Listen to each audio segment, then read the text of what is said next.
Tila one-stop getaway ang bakasyon sa Calayan, Cagayan.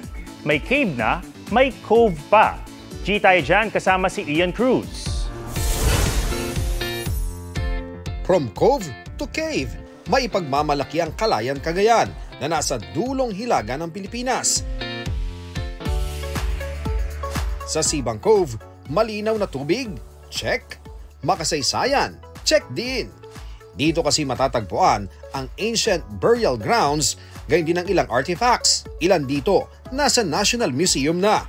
Atraksyon ang nagagandahang limestone formations, Nanguduhan Hills at Lighthouse.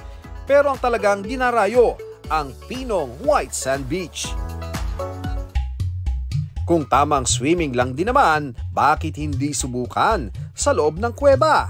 Sa Lusok Cave, tiyak na mapapalusong. Pwede pang mamangka sa kalmadong tubig ng underground river. Ang kalapit na Nagsarmingan Falls may adventure pang hatid.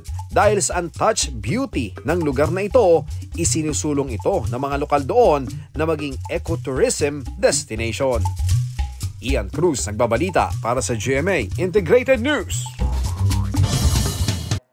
Huwag magpahuli sa mga balitang dapat niyong malaman. Mag-subscribe na sa GMA Integrated News sa YouTube.